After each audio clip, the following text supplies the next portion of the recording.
Good morning student.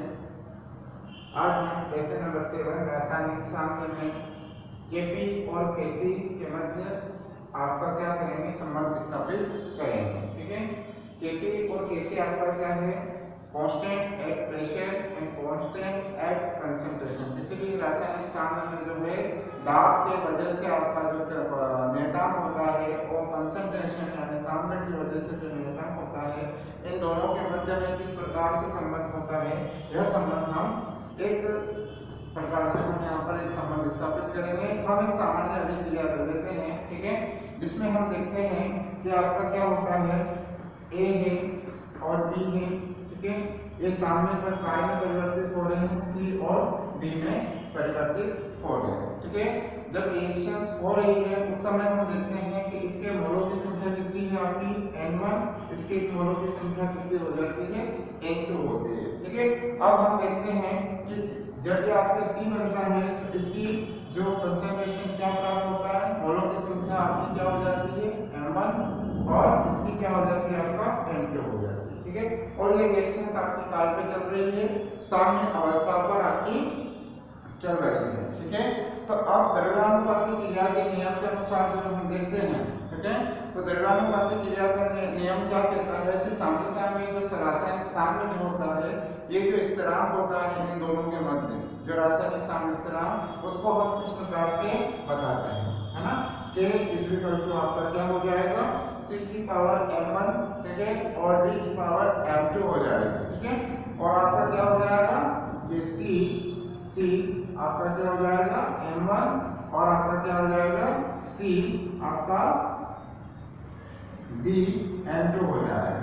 ठीक है, और इसी प्रकार आपका क्या हो जाएगा, a के लिए क्या आ जाएगा c a, है ना, c a आपका n1, और आपका c, और ये क्या आ जाएगा आपका b n2 आ जाएगा। ठीक है, ये आपका किसके नियम के अकॉर्डिंग हो रहा है, आपका द्रव्यानुपाती क्रिया के नियम के अकॉर्डिंग हो रहा है। ठीक है, इन दोनों के बीच में आपका क्या है, गुणांक होता है। तो ये आपका क्या हो गया, कंसंट्रेशन, है ना, कंसंट्रेशन। ये C जो हमने बताया है यहाँ पर, ये C क्या है, ये आपका कांस्टेंट जो है कंसंट्रेशन के थ्रू आपके कांस्टेंट को बताता है। ठीक है, यानी यहाँ पे देखिए A के कंसंट्रेशन से रिलेटेड है, B के कंसंट्रेशन, C और D के कंसंट्रेशन से रिलेटेड है। ठीक है, अब हम कंसंट्रेशंस को आपको क्या करते हैं कि इसके दाब के अकॉर्डिंग अगर इसको जब नापा जाता है, ठीक है, क्या नापा जाता है, दाब के अकॉर्डिंग हम जब इसको नापते हैं, ठीक है, तो जो मोलर कंसंट्रेशन है आपको इसको हमको प्रेशर्स में चेंज करना पड़ता है। ठीक है, और प्रेशर में जब चेंज करेंगे हम इसको, तो अभिकारकों के लिए एक साम्य स्थिरांक P आ जाएगा, इसके आंशिक दाब के लिए क्या आ जाएगा, एक निर्दाम P आएगा, और हम इसको इस प्रकार से शो करेंगे Kp बराबर, अब C की जगह आपका क्या आ जाएगा, आंशिक दाब, ये आपका सांद्रण था। ठीक है, अब इसकी जगह आपका क्या आ जाएगा, दाब आ जाएगा, तो इस C की जगह हम क्या लिख देंगे, P, है ना, और ये क्या लिख देंगे, M1।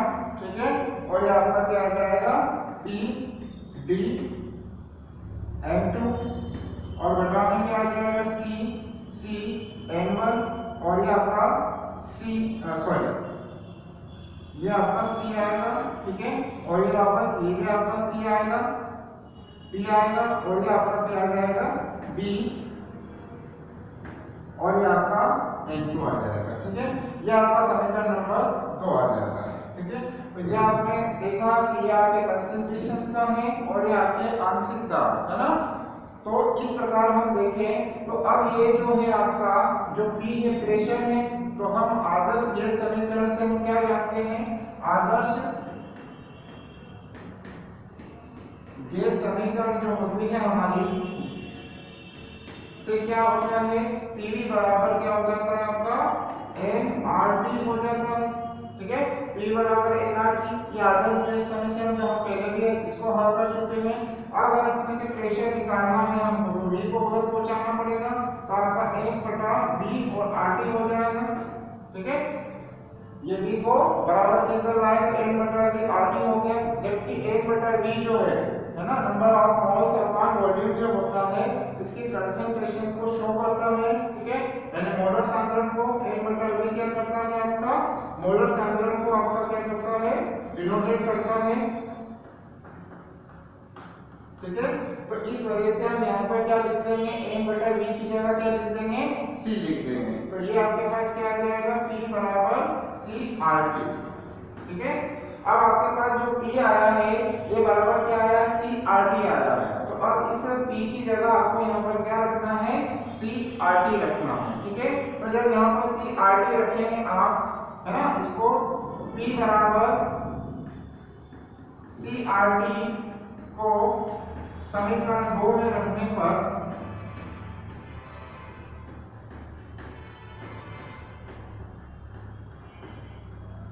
तो समीकरण 2 में हम जब रखेंगे तो आपके पास क्या आ जाएगा, Kp, और p की जगह आपको क्या रखना है, CRT।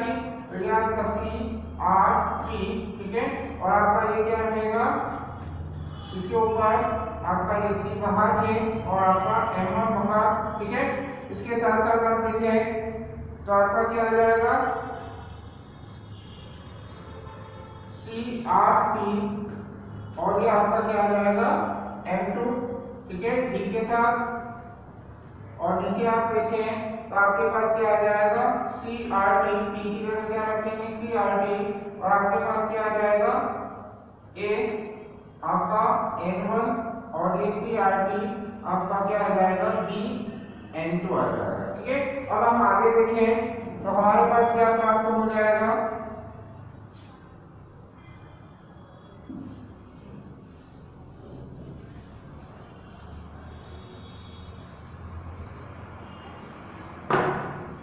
हम इसको आगे देखें तो हमारे पास Kp बराबर क्या आ जाएगा, CRT, ठीक है।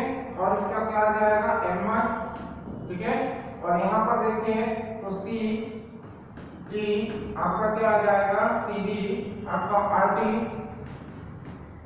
M2, और बटा में क्या आ जाएगा, CART, और आपका N1, ठीक है, और गुणा CB आपका RT, ठीक है, आपका क्या हो जाएगा, N2 हो जाएगा, ठीक है। इन सब में से हम देखें तो हमारे पास क्या है, RT जो है कॉमन है, RT भी कॉमन है। तो हम इसको किस प्रकार से लिख सकते हैं, तो ये इस प्रकार से हम लिख सकते हैं,